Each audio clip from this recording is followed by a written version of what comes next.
Good morning. Pardon me as I empty the loads and loads of things out of my various pockets here. On the way to church this morning, that song, Pocket Full of Sunshine, came on the radio as we were listening to in the car, and I'm standing here, I find myself with pockets full of kids' stuff, cars and keys and various things.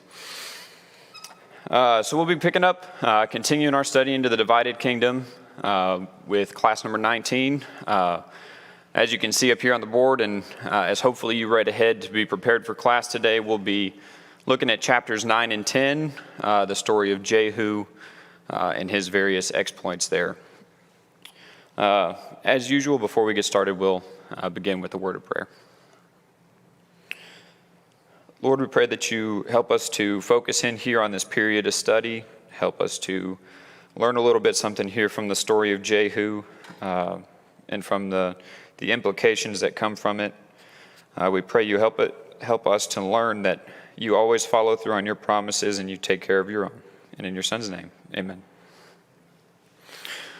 All right. So a brief overview of what we're going to talk about today. We'll go over Jehu and the story of his anointment and how that went over. We'll talk a little bit about how this is generally a story of vengeance. As much as it seems like Jehu just went and did these things, it is entirely a story where God is providing vengeance for his people. We'll talk about a little bit about how Jehu provided an incomplete course correction for the nation of Israel, and then we'll get through to his death at the end of the class. So looking at a little bit of a prelude here, I told you this is a story of vengeance. Well, here's where I'm referring to that from. Remember back in 1 Kings, Elijah was feeling all alone, and he went to God and he said, look, everybody has turned away from you. I'm the only one left. And he just is really feeling down and out, and what's the point anymore if it's just me? And God takes him up on the mountain, and he passes by, and there's an earthquake, and he passes by, and there's a great storm, and in all of this, and he says, here in verse 14, I have been very jealous for the Lord God of hosts, for the people of Israel have forsaken your covenant, thrown down your altars, and killed your prophets with the sword. And only I am left, and they seek to take my life, to take it away. And the Lord said to him, go return on your way to the wilderness of Damascus. And when you arrive, you shall anoint Hazael, the king of Syria.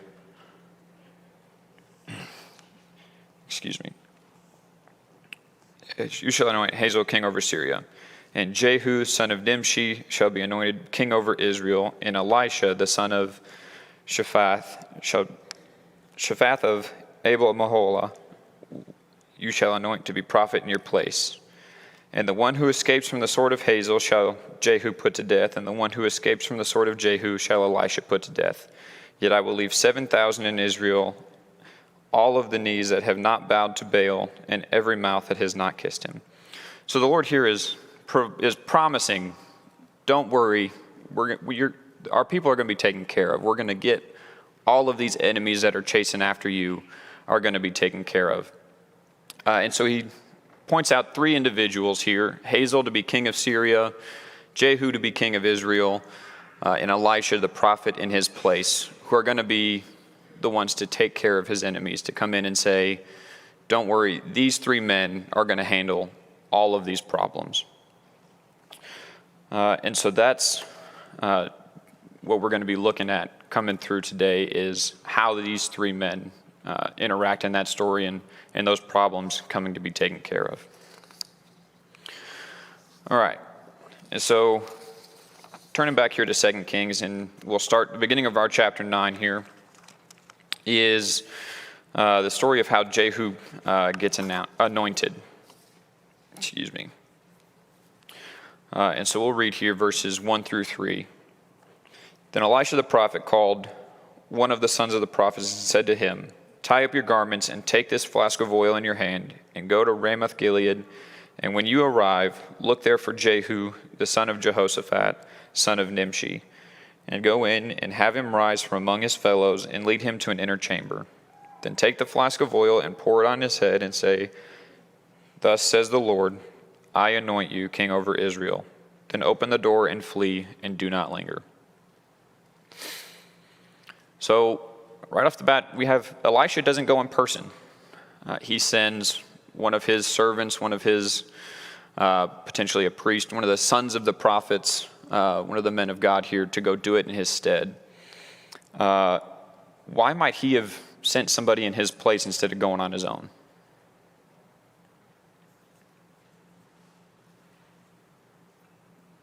Maybe because he's getting to be a little bit old here. This is getting towards the latter years of Elisha.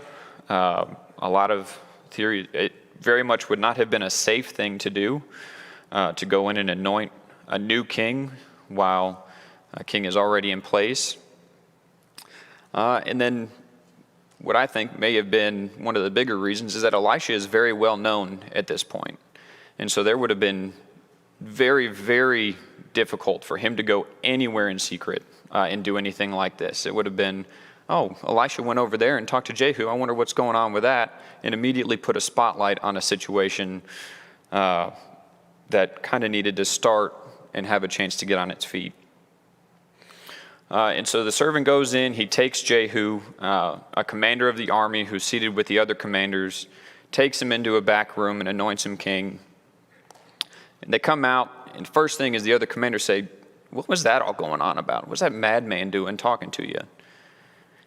And Jehu just kind of tries to say, "No, don't worry about it. He's just rambling. You already know he's a madman."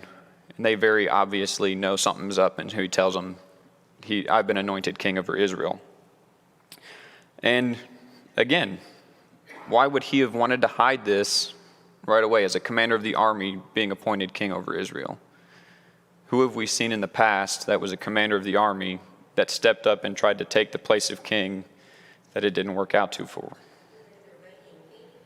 Right, there is a reigning king, so he's not just stepping up and taking an empty spot, he's trying to overthrow somebody else. Who have we already studied about? I'll give you a hint looking back at 1 Kings chapter 16, that was a commander of the army that rose up to overthrow a king that it didn't really work out for.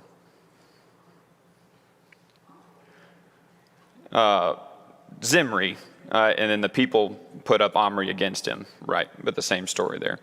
And so he may have a little bit of, knowing that history, looked back and said, well, Zimri kind of was made king when there was another king, and he was king for all of 2 weeks before the people rose up and had him killed. And so he may have been trying to just kind of play it out, feel out the situation here.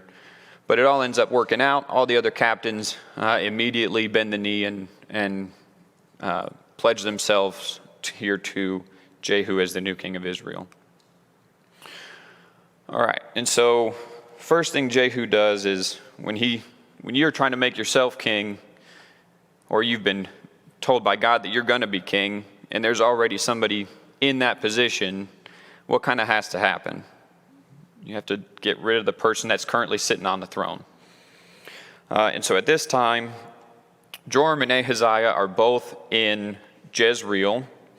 Joram is recovering from an injury he sustained fighting the Syrians, specifically fighting against Hazael, who currently where they're at Ramoth Gilead is kind of the current battlefront where all the commanders of the army are. Joram had retreated back to Jezreel to recover a little bit, and Ahaziah from Judah went up to meet him. And so Joram kind of cuts straight to the chase, says, I'm going to go out there and I'm going to take care of this. And so he has the commanders lock down the city. Nobody else gets to leave.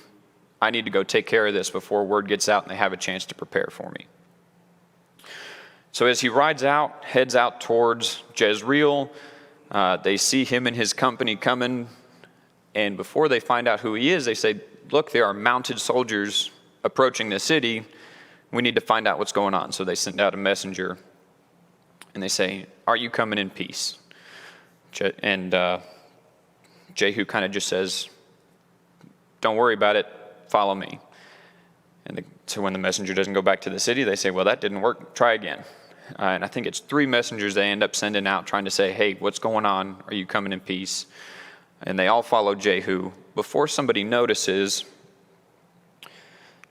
that guy's driving a little bit like Jehu, which sounds odd because you can tell people that are a little bit crazy driving on the road today.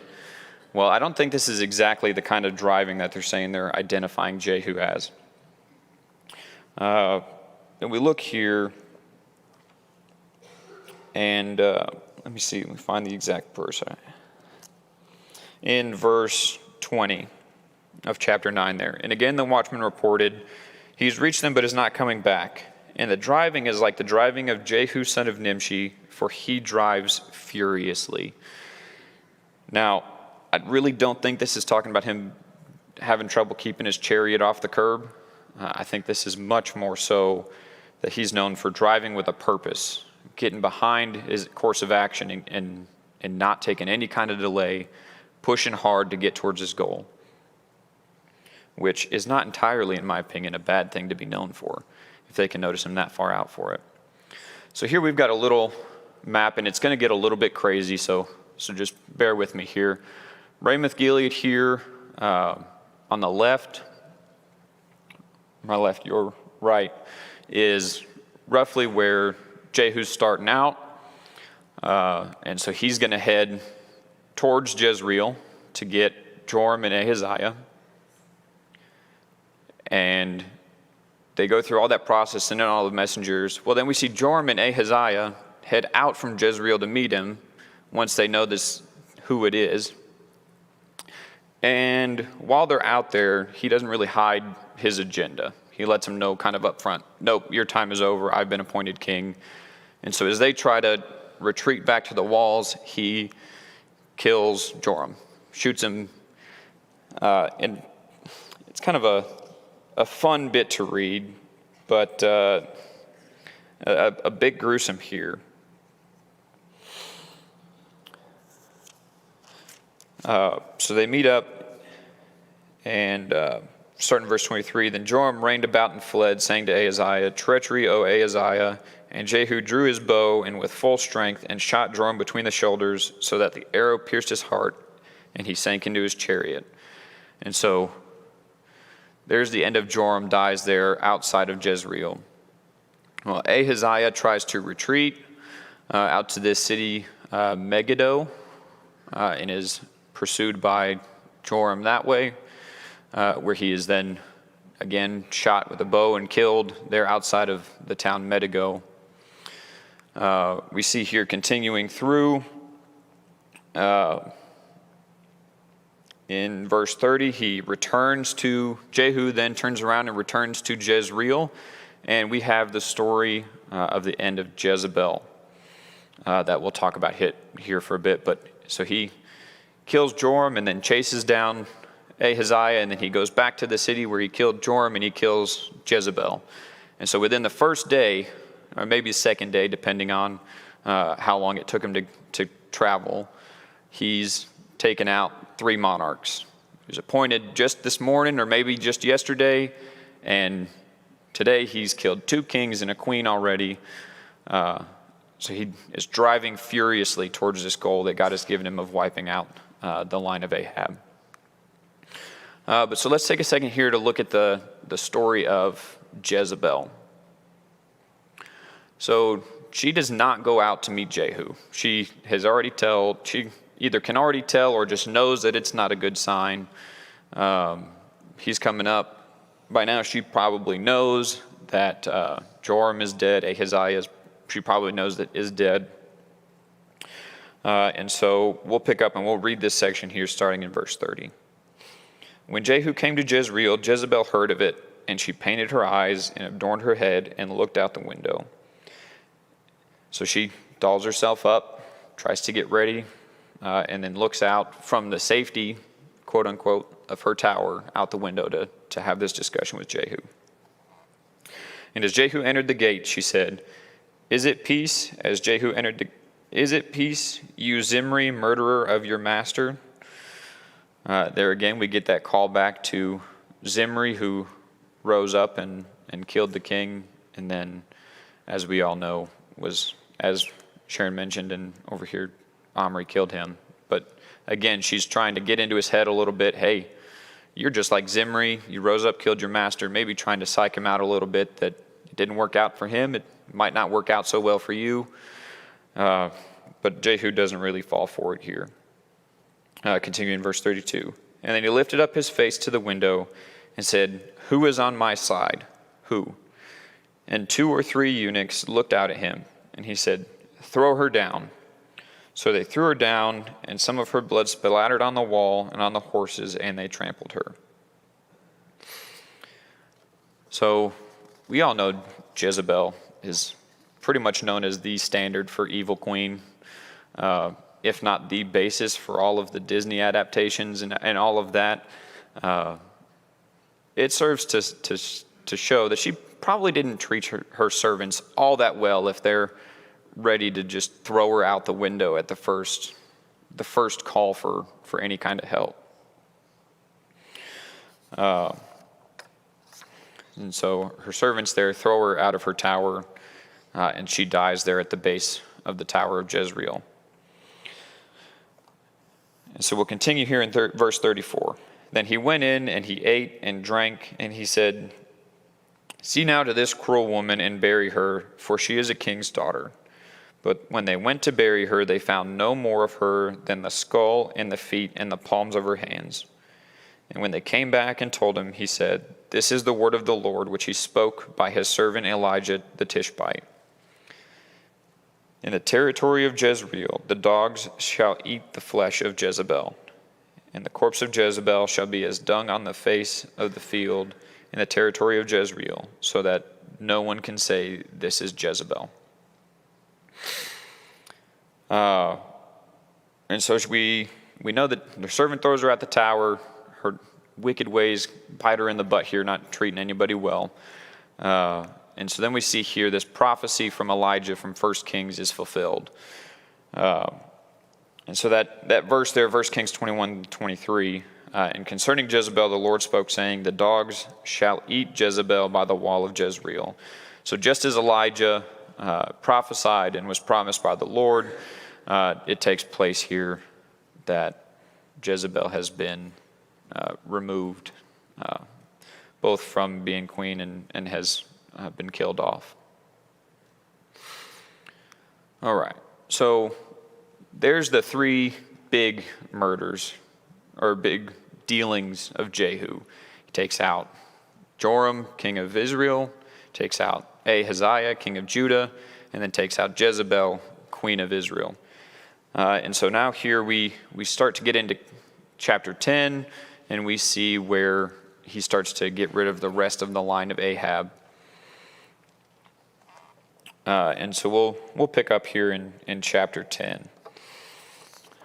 So he gets set up, takes care of Jezebel, all of that in Jezreel, and sends out letters to all of the leaders. He sends out some to Samaria, some to the elders here in Jezreel, to anybody that may have been an elder, any kind of city official, everybody essentially that was looking after one of what's called the sons of Ahab.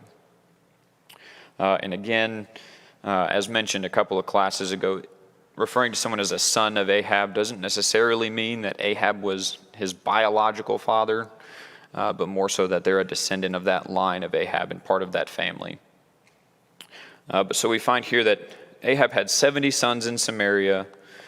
So Jehu wrote letters and sent them to Samaria to the rulers of the city, to the elders, and to the guardians of the son of Ahab, saying, "Now then, as soon as this letter comes to you, see your master's sons are with you.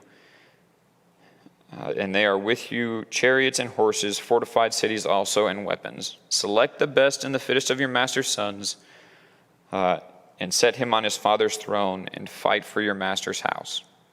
So he issues out this challenge, saying, hey, I just killed off your king. Pick who you think is your best bet and raise him up against me, and we'll see who's going to win. But we see here pretty quick, nobody's really brave enough to do that. And so continuing there in verse 4, but they were exceedingly afraid and said, "Behold, the 2 kings could not stand before him. How then can we stand?" And so he who was over the palace and he who was over the city together with the elders and the guardians sent to Jehu, saying, "We are your servants, and we will do all that you tell us. We will not make anyone king. Do whatever is good in your eyes." And so he does. He says, all right, if you're not going to raise anybody up against me and you're going to proclaim to support me, I want the heads of all the descendants of Ahab. So he sends out this second letter back out to everybody. Well, if you're not going to put one of them on the throne, give me the heads of all of them. And as much as they were hesitant to support one of them, they very quickly are, you know what? Yep, that's fine. And so everybody that's a guardian of a descendant of Ahab, they're in Jezreel and some from Samaria, they behead this person that they've been charged to raise, that has probably been in their household for quite some time now at this point, and send those heads in baskets to Jehu. So Jehu does what is absolutely the most natural thing in the world, stacks up these 70 heads in 2 piles on either side of the gate and leaves them there for at least a day. And then decides that I need to make a speech standing between these 2 piles of heads. Not something I would particularly be fond of doing, but it definitely sends a message.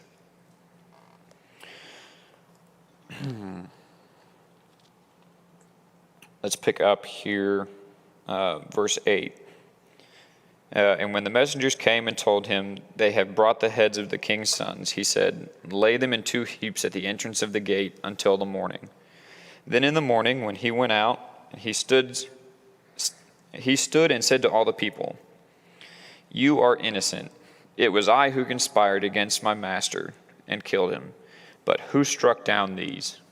Kind of calling out, yep, I killed the king, and then I ordered and you killed all of these. He said, I wasn't the one that beheaded these, you guys did, but it was on my order. So calling them, saying, you're in it with me now. It's my responsibility. I gave the order, but you guys followed through. You're in the boat with me now. And so he continues there. Know then that there shall fall to the earth nothing of the word of the Lord, which the Lord spoke concerning the house of Ahab. For the Lord has done what he has said by his servant Elijah. So Jehu struck down all who remained of the house of Ahab in Jezreel, all his great men and his close friends and his priests, until he left them with none remaining. And so we'll see he continues there, kills the remaining house in Jezreel. We don't get a number on that, but I'd say it's pretty reliable to say that by this point, maybe his second or third day, he's had already 100 people killed off. The 3 monarchs, the 70 sons, and then the remaining of the house, the close friends, the priests, all of that. I would say anywhere from 100 to 150 heads that he's got the blood on his hands for already, not more than 2-3 days into his reign. And so we'll go back to our map here. And so he's in Jezreel, and he kills off the house of Ahab in Jezreel. And so then he goes and he sets out to go to Samaria. And so in verse 12, then he set out and went to Samaria, and on the way when he was at Beth-Eked of the shepherds, Jehu met with the relatives of Ahaziah, the king of Judah, and he said, who are you? And they answered, we are the relatives of Ahaziah, and we came down to visit the royal princes and the sons of the queen mother. And he said, take them alive. And they took them alive and slaughtered them at the pit of Beth-Eked, 42 persons, and he spared none of them.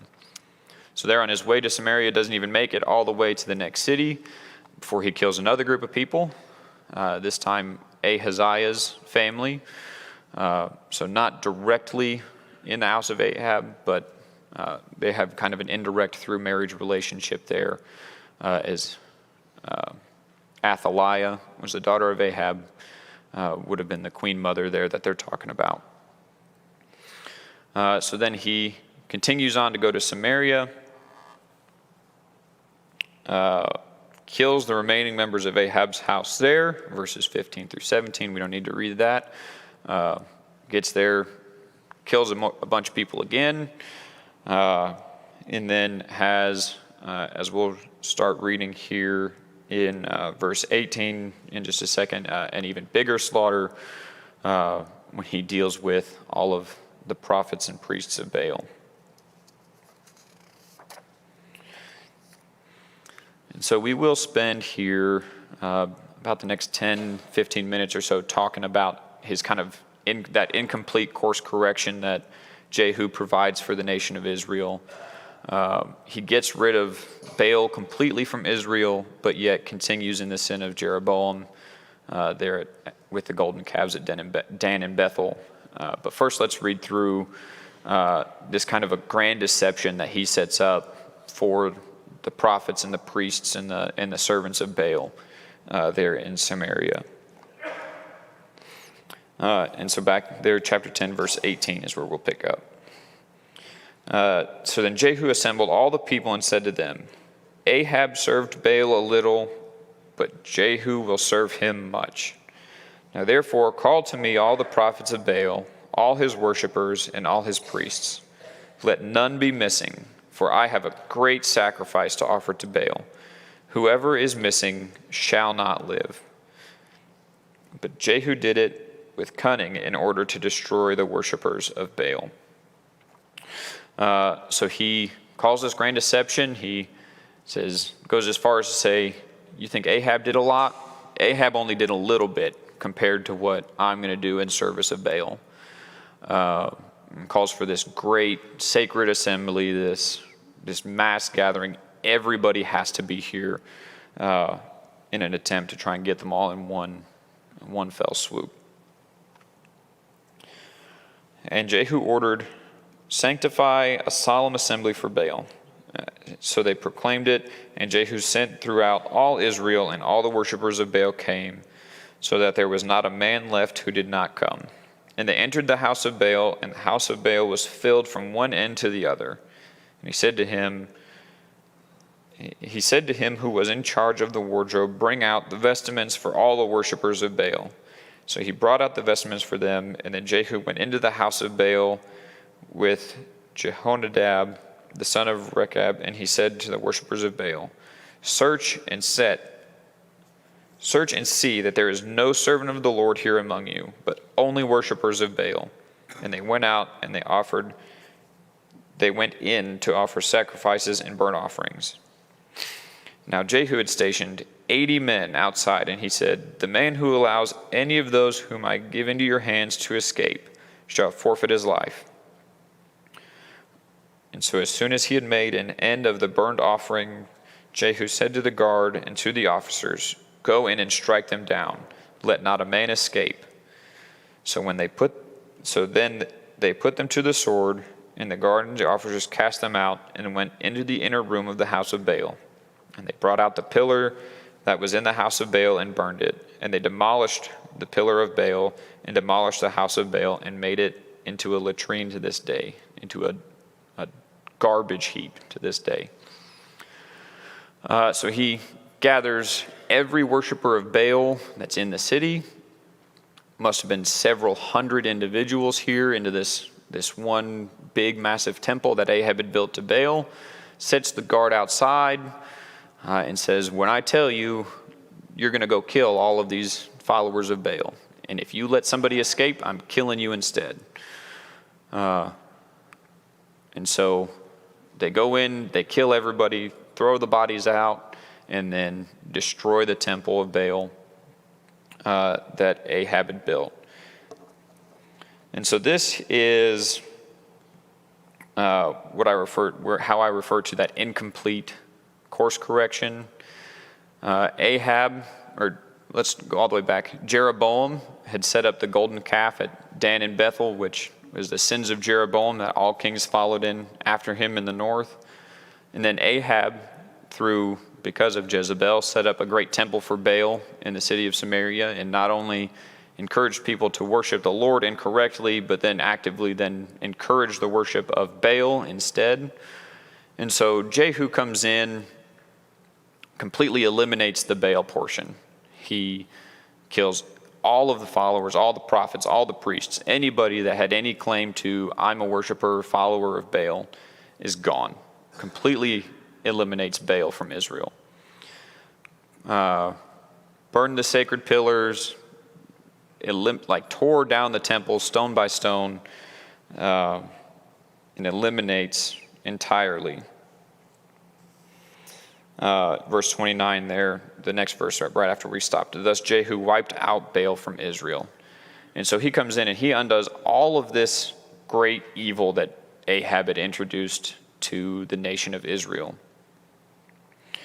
And he takes it all out and returns to this kind of perverted worship of the Lord through these golden calves. So we'll continue here, looking at the later part of the life of Jehu, and we'll continue reading in verse 29. But Jehu did not turn aside from the sins of Jeroboam the son of Nebat, which he made Israel to sin. That is, the golden calves that were in Bethel and in Dan. And the Lord said to Jehu, because you have done well in carrying out what is right in my eyes, and have done to the house of Ahab according to all that was in my heart, your sons to the fourth generation shall sit on the throne of Israel. But Jehu was not careful to walk in the law of the Lord and the God of Israel with all of his heart. He did not turn from the sins of Jeroboam, which he made Israel to sin. And in those days the Lord began to cut off parts of Israel. Hazael defeated them throughout the territory of Israel, from the Jordan eastward all the land of Gilead, the Gadites, the Reubenites, the Massonites, from Aor, which is by the valley of Arnon, that is Gilead and Bashan. Now the rest of the acts of Jehu, and all that he did, in all his might, are they not written in the book of the Chronicles of the kings of Israel? So Jehu slept with his fathers, and they buried him in Samaria, and Jehoahaz his son reigned in his place. Now the time that Jehu reigned over Israel and Samaria was 28 years. So he follows in the sin of Jeroboam, leaves the golden calves at Dan and Bethel, and then over the next 28 years neglects Israel's borders, is not really good at being king here. He comes in, wipes out the line of Ahab as he's instructed, and kind of the whole purpose for him being elevated to be king. But then from everything it says here, Hazael, king of Syria, immediately starts just chipping away at the borders of Israel, taking swaths of land, taking out portions from the tribes. So every indication here that after getting rid of Ahab's line, Jehu is a terrible king. But he sits for 28 years, and because he did what the Lord wanted in getting rid of Ahab's line, he gets this promise from God that for at least 4 generations his family will get to sit on the throne, and that's what we see here when his son Jehoahaz takes the throne. And so that brings us to the end of our reading. I do want to look at a couple of things that application-wise we can get from Jehu. One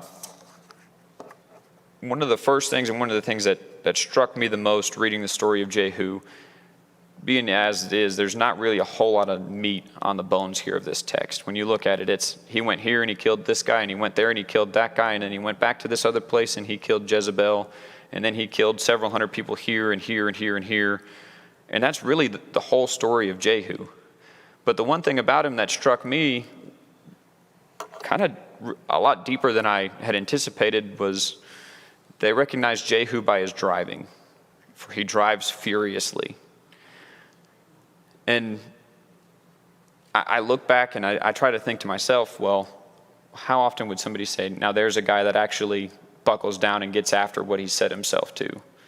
Now there's a guy that sets a goal in mind and doesn't let things distract him or get in his way.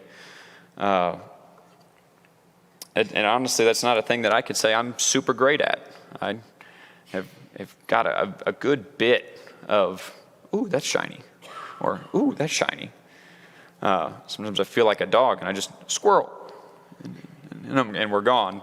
But that's not an issue that Jehu had, and I think that's a very worthy trait to try and pursue, is finding a way to focus yourself on the goals that are set ahead of you in that. And then another overall takeaway from this story is that God takes care of his own. This whole portion that we've been talking about today was the fulfillment of a promise to Elijah that he made when Elijah was feeling alone, when he felt like he had done everything that he could in the service of the Lord, but that it wasn't going anywhere. When people were chasing him down, trying to kill him, when things were just really not going great for Elijah.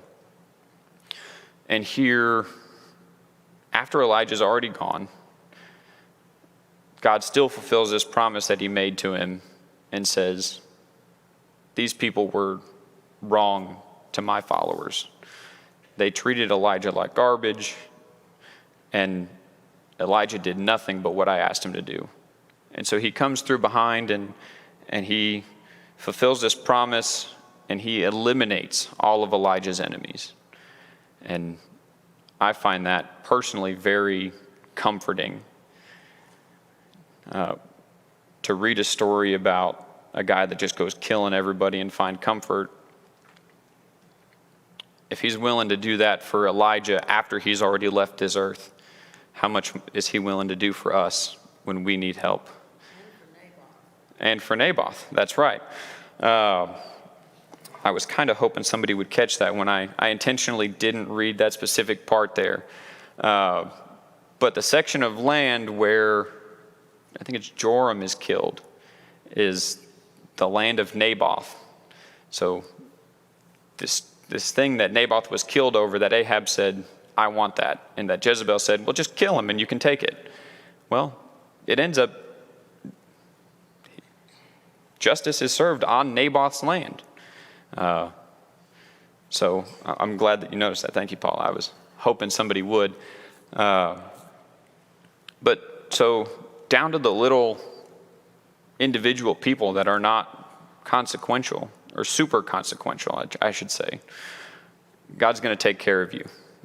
Just like he took care of Naboth and Elijah and Elisha through the years, through the way he took care of Jehoshaphat, through all the wars that we studied throughout the weeks. We see time and time again that if you're going to be faithful and look to God and ask for help with your problems, he's going to take care of you. He'll solve those problems for you, so long as you just do what he asks. And to great extents, as we see here. And so we're a little bit ahead of schedule here. We've got about 4 or 5 minutes here. Has anybody got any questions before we wrap up? Yes. Have at it.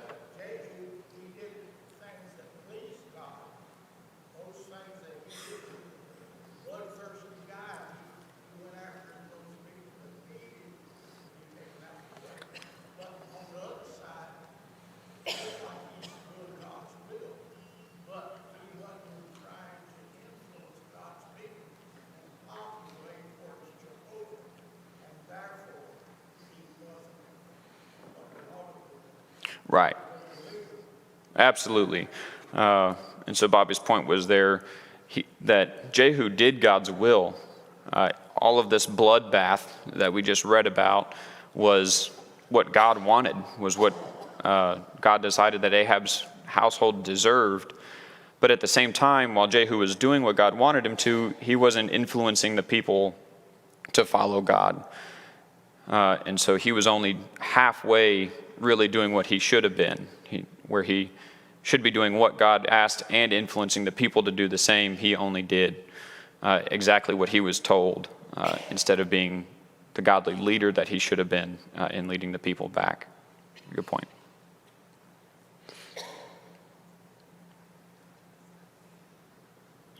All right. If nobody else has got anything, we'll wrap up here 2 minutes early. and we'll meet back Wednesday night. Thank you very much.